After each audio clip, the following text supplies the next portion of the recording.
world and how they affect the people of Indiana. Here's your moderator, Larry Lough. The stages were set at the Democratic and Republican national conventions. The actors, Bush and Dukakis and Jackson, had their lines fairly well rehearsed. Was this good theater, good politics? Today on Public Affairs Roundtable, we'll talk about that mix. What's real, what's not, what's theater, what's politics. Our guests today are Don Hetty, professor of theater at Ball State University, Judy Jordan, also a Ball State University professor of theater, and John Rouse, our executive producer and a member of the political science faculty at Ball State. John, we're into a program of economic and political analysis, and we're going to talk about theater today. How's that fit? How's that fit? Larry, I think one of the legacies that Ronald Reagan has left the country is that he has focused, or he's brought focus to the role of an actor. And I think without question, politicians are on stage. So as we look at theater and as we look at politics, we look at the fact that one of the things that made Reagan very successful was that he was indeed an actor, and he has been on stage. Secondly, I think as we look at the political conventions that are ending, the fact you have to ask what role does each presidential person play. For example, we could say that Dukakis is playing the role of immigrant overachiever, and we might ask what role does George Bush play? We could say maybe organization man. So as we try to look at theater and also look at the role of politics and theater, there's also theater and politics. So I think this kind of bridge is the interesting thing that we are taking a look at. Are these conventions theater, Don? Yeah, I think the theatrical, I think there's two kinds of theater going on. I think there's the theater of the moment, of what's happening in the convention hall, and then what we see on television, which is really what most of the politicians and most of the conventions are geared toward. I mean, to a certain extent, they have to keep the audience, because you have two audiences. You have the audience in the convention hall, then you have the audience at home. And they're gearing it more toward the audience at home. I mean, the theater itself, the choice of the hall for the Democratic convention was really for the television cameras and the convenience of that rather than the seating the delegates and this kind of stuff, because I understand it was standing room only, if we can use a theater term for the delegates. But it was geared toward what happened at home more so than what happened in the convention itself. So you have really a simultaneous theater event going on. You have the immediate, which is what I would call theater, that which is happening in the hall. Then you have the media, the television, which I would not call theater, although it may be theatrical. So you get into a definition of terms problems there. But I guess in the convention, then aren't the delegates, the few thousand delegates that are there, aren't they also part of the production here? They're not only receiving what's coming from the stage, but they're also reacting as part of the play. They're part of the audience, but they're also part of the actors. Yeah. I mean, I think the Jackson speech, and Judy really is more cognizant of this, but the whole idea of using close-ups of delegation members of various delegations to sort of underscore what he was doing. Now that became the television director as playwright, because he was adding a lot too, which was a very good speech. I mean, Jackson's speech, let's face it, was a brilliant piece of public address, but it was augmented for the people at home in many ways, and I think Judy can probably speak to that. Well, the recent issue of Time magazine said that the speech played better at home than it played at the convention, because the people in the audiences at home were seeing how they were supposed to respond when the camera would cut away and show us somebody weeping or somebody really wrapped up in what he was saying, so that the audience knew how they were supposed to respond. So in a way, they were being controlled. And the Time magazine said that Jackson's speech did not go over that well in the delegations. And so that made it a kind of a performance event where the quality of the speaker was dictated by the director. The medium made the message. Well, McLuhan, yeah. But I think it's important to realize that the word convention is common to both theater and politics, and that at least in theater, convention is an agreed-upon lie. And if you think of conventions as being places where people agree on the lies that they tell, and that convention promises are made and broken, then we can get into the issue of what is real, what is fantasy, and whether political theater is more real than real theater. And well, a political convention plays to people's emotions, I would think, more to their rational half of their brain. Exactly. And like theater, it's very well scripted. I mean, before the Democrats ever went into the convention hall, it was pretty well, the scenario, if we use the theater term, the outline of what was going to happen was there. Now, of course, the Jackson trying to bring him into the camp and get him to join was kind of iffy, but I think by the time... That's conflict, and that's theater. Exactly, and I think had the night, it would have been a very boring convention had Jackson, you know, before the convention started, said, well, yeah, I'm off for you, let's all join hands and be friends. But he had a very definite role in this. Yes, he did, but and I think the opposition, if you want that, or the winner, wanted him to carry that conflict into the convention, because otherwise it would have been, and nobody would have watched it. They would have slept through it, because theater is conflict. And without conflict, you don't have any theater. And I think by the same token, it's going to be interesting to see how the Republicans have a conflict in their convention.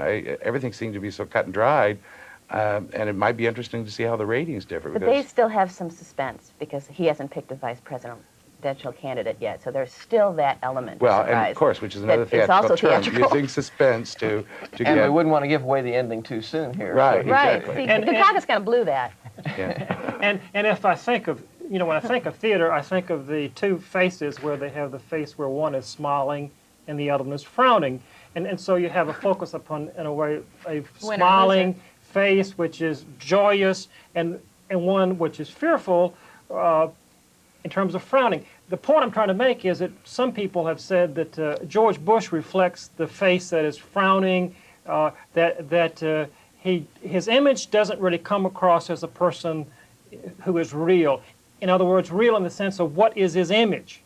Well, I think probably his image, unfortunately, to use the theatrical term, is he's been an understudy for quite some time, and he hasn't, as an understudy in a play, he hasn't established his own persona, and he's been under the shadow of Reagan. I mean, that has to be accepted. I would like to just, for a second, while I've got the focus here, to say Ronald Reagan is an actor, but not a theater. I don't think he ever appeared on stage. He was a broadcaster turned movie actor, and so he's really not a stage actor.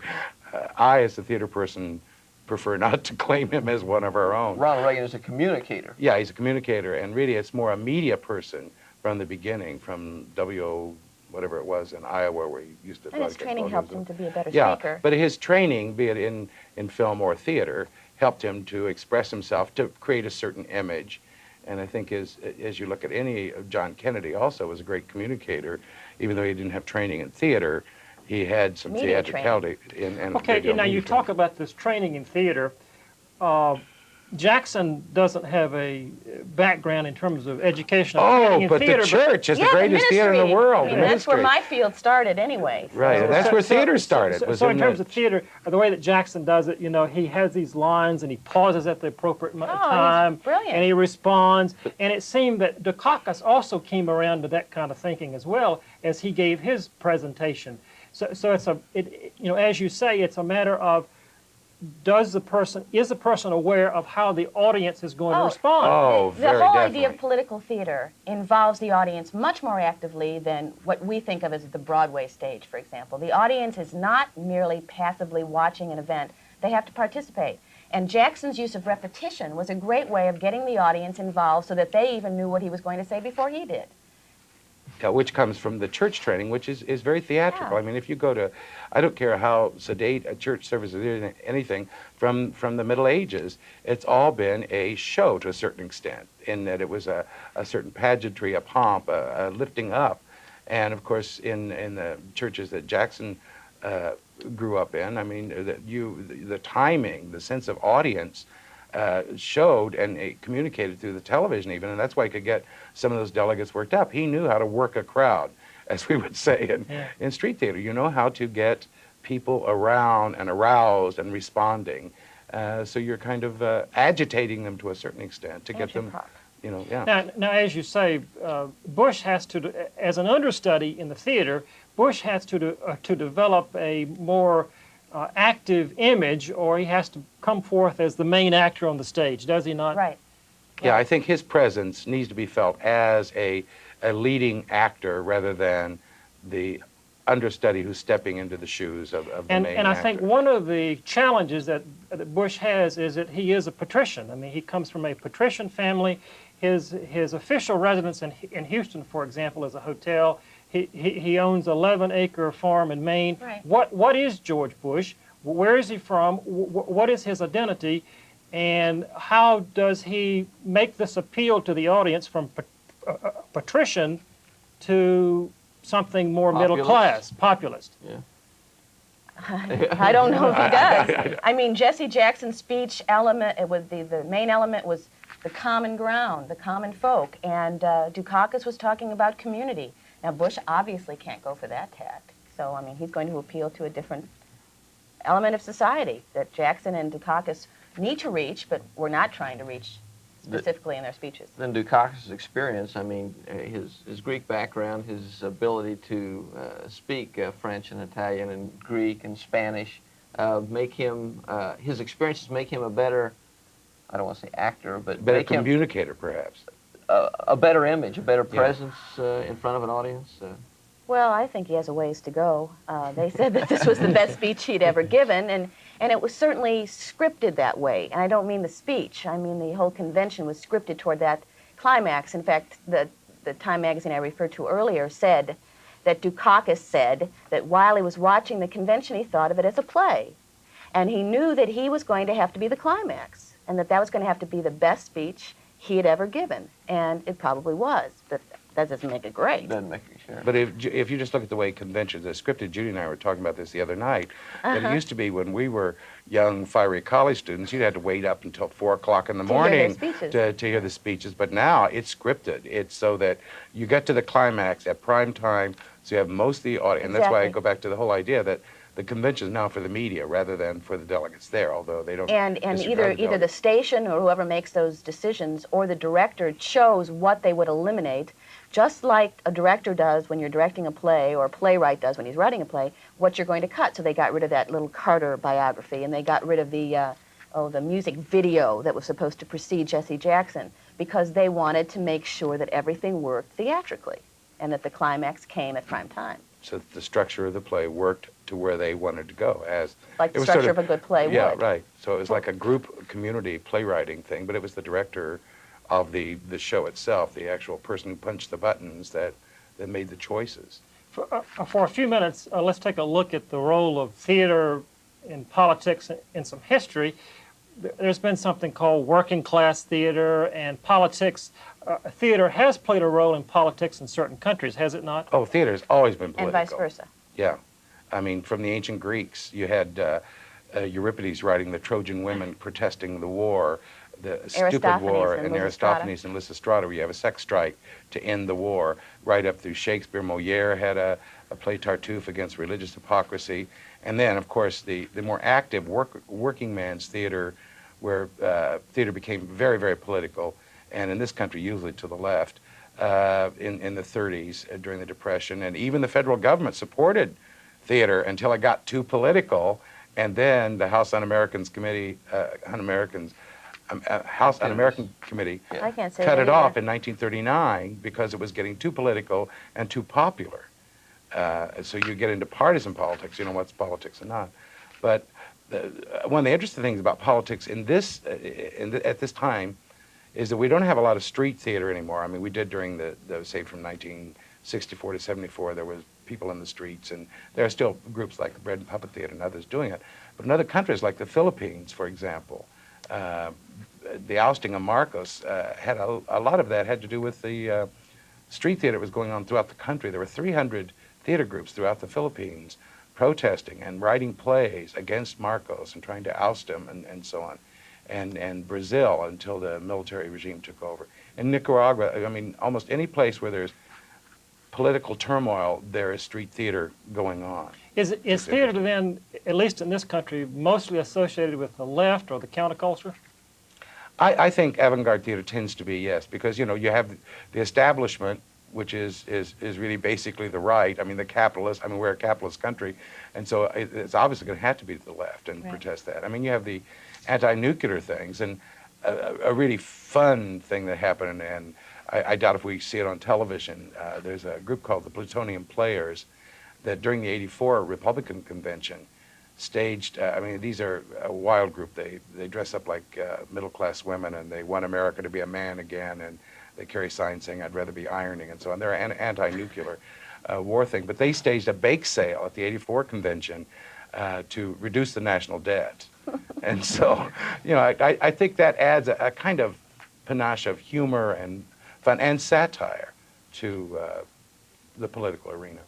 Well, I guess outside the Democratic convention, where the AIDS protesters were going through their various protests and lying on the ground and putting the chalk marks around them and writing names, and that's all part of performance. Yeah, it's a kind of happening theatrical. I mean, it's all theater because it's live, it's immediate, and it's meant to well, we have a term called agitprop, which is agitation propaganda, where you agitate people to think about things, and then propaganda is to state your cause so that people understand. Is that effective, agitprop? It used to be. I don't know that it would be today here. In the 60s, late 60s, to pick up where Don left off in the 30s, the 60s and the 70s had environmental theater and lots of happenings. It reminds me of Alan Bloom's book, The Closing of the American Mind, talks about what happened in the 60s that made the 80s the boring, passive society that we are, and that the guerrilla theater and the living theater and a group of people called the theater group, or the performance group, with Richard Schechner, were trying to elaborate on the dimensions of theater by bringing it out of this little environment of the stage and putting it in the street and making the audience participate. And it was probably more successful then, when we were more open to change and more open to revolution, than we are now, where we tend to back off on that a little bit. It would seem that the violence outside the 1968 convention in Chicago was also very much theater that involved the police department. Yeah, well, I was in Chicago in 1968, and it was a frightening thing to be. The kind of role I played was feared spectator, because there were men all over with rifles and machine guns, and we were From afraid to guerrilla even walk theater out. to guerrilla warfare. Well, there's very little separation. See, Right. the audiences, and Don and I would argue about, the audiences are put in a very, very uncomfortable position in any kind of confrontation theater, and you are forced to be active. The traditional dimensions of the stage and the auditorium are: the stage is lit, the stage is active, the stage is giving, the stage is magic, and the audience is dark and passive and taking and plain. And they were eliminating that, and their whole goal was to try and get the audience to be as active as the actors. That might mean not scripted, and that might mean things might happen that the actors maybe have to play at the moment. Once you allow the audience to get involved, you have to pay the consequences. Playing in the round, so to speak, there, weren't they? You know, if you look at theater in a larger perspective, in our society, actors don't really make that much money, and they are not compensated in terms of their value to society. Why do you think that theater actors, like college professors, sometimes have trouble arguing their credentials in society? Why is there not more emphasis upon theater in communities in our society? I mean, there is some. Why is there not more? I think you could broaden that to all the arts. I mean, you look at any school system, the first thing that's cut is the arts program. This country, I guess it's because of our Puritan ethic, the background of the Puritans. I kid my friends in England saying, you sent those Puritans over there and messed up our whole country. This whole idea, if it's fun, if exciting, it can't be good. And that which is good is hardworking. That which is not, the 3 R's and so on, can't be good. Although those of us working in theater, particularly those of us working in theater the board is on therapy, know that the arts have a way of freeing a man that you can't get from the 3 R's and so on. So there's a whole part there. But that's a whole different program altogether, I think. If you look at entertainment, baseball players get paid a lot of money, actors get paid a lot of money, but those people who labor in theater in the local communities throughout this country, they seem to get less compensation. And there's less financial support for those kinds of activities. Labor of love. It is. It Well, has to and be. there's less financial support from the political arena. I mean, governments don't support Well, in what this did Reagan country. just do to most of the grants for arts? Yeah, since Reagan has been in office, the arts grants have just been slowly whittled away. And again, he's reflecting the mood of a large segment of the country. I don't say Reagan himself. Yeah. We sort of hoped, I think, some of us, when we found out someone from the entertainment industry was president, that he would look with some kind of kindness on the arts program, but he's done just exactly the opposite. And only in the last 25, 30 years have we had a National Center for the Performing Arts, the John Kennedy Center for the Performing Arts. The emphasis upon arts, the emphasis upon theater, this has only come in the last generation or so.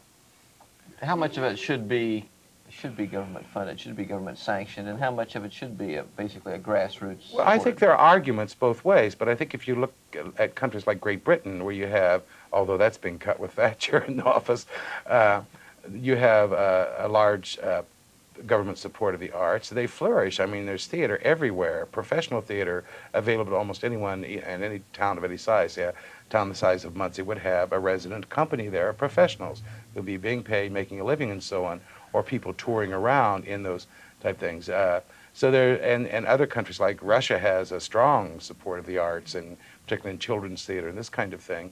And whether it's good or not, I think it depends on how much they keep their their hands out of, you know, cutting off the freedom of expression, as they did with the Federal Works Project. But they don't send a director from Washington when they send their funding, is that what you're saying? Or a censor. Yes, right. So theater, in a sense, can be the institution of society that helps keep society honest. And human. And human, because society becomes very structured, very institutionalized, and all of us work in institutions generally. So in a sense, theater can ask those questions that the institutions find too painful to really inquire and get into. It could jar us as individuals to make us rethink. I don't think seeing a play is going to make me go out and commit a certain action or change my mind or something, but It might niggle in my brain and stay with me for a while. I think any powerful artistic experience does that to you. It stays with you, you know, more than, say, watching a commercial, go out and do this and do that. But if you see something enacted, and it's very human, because that's the thing that the theater has, that is the human being up there spilling his guts out on the stage or whatever he's doing, and that stays with you because we can identify with that. And there is I don't know if this is related exactly, but there's a Washington-based theater company right now that is available for business or politicians to hire them, and they do shows, they create shows, they call them Readers Theater or Chamber Theater shows, on a specific theme for a specific purpose for that reason, to change attitudes, to change values and beliefs, and they create theater for the political arena. Is there more emphasis, more direction, more interest by college students today in theater than there was 15 years ago? Well, I can't see much difference. I just had an article published about the role of theater and the humanizing effect of theater, and the fact that parents are always so nervous when their children opt for that major because of the lack of jobs and because it's a position where your success is sometimes based on luck. And the answer is that you don't choose to be in theater, and I don't know if that makes any sense, but theater chooses you, and if a student is bitten by the theater bug, there ain't much he can do about it. And so no, I mean, the same number of people are bitten by the theater bug now, as far as I can tell, as were before, except maybe there's fewer students around right now than there were in the 60s. Don, you said earlier that Ronald Reagan was of a Hollywood background, basically not a Broadway background. Is it that obvious? What would the difference be had he a Broadway background? It's hard be for a me better to say. actor. Right. Well, I think I don't want to put down screen acting, but it's a lot more difficult to be out there handling an audience of 2,000 people, 500, 2,000 people, and working them than it is to be acting in front of a camera that can be edited any second. In other words, you don't put it on the line every night. It can make you look better. The camera can make you look better. And a camera can make you look better. And an editor can make you look better. Whereas on stage, you're there by yourself, and only you can make you look better, or your people that you know, as we look at politics and we talk about facial expressions, smiling, the frowning, and so forth, is there too much emphasis, perhaps, as we look at television and as we look at these individuals who are running for office, perhaps there's too much emphasis in society upon how well do they perform, how well do they act? Well, I think the Kennedy-Nixon debates are probably the greatest example of just a bad makeup artist can really mess you up. The fact that Nixon's beard was dark and so on. And we have these stereotypes in our minds, or these icons, I don't care what you call them, that we use, and the apt actor uses those well, discards those that he doesn't want to use, and capitalize on them. And I think the same thing is true with a political figure, that you build the image, you build the character that you want to come across to the audience. Sometimes it works, sometimes it doesn't. And perhaps the parlay is that the actor has to appeal to the masses, meaning as many people in the audience as possible, and the political actor, the politician, has to also appeal to the masses. Definitely.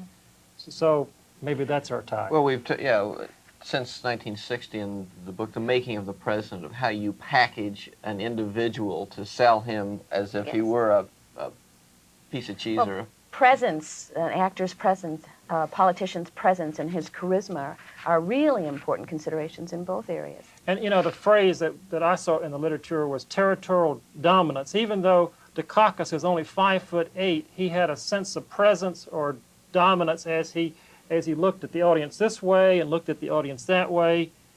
And I'm sure he has experts helping him, sure many he of has. whom are probably theater people who have had some kind of training, either theater director, I don't know, but I would assume if I were he, I would go to someone who did that, who could I'm sure teach. he I does. mean, Alan Ladd, for example, who's basically a screen actor. Most people don't realize that he was very short as well. And because it all perhaps has to do with- the thing that George Bush can do is say, hey, folks, this is who I am, take it or leave it.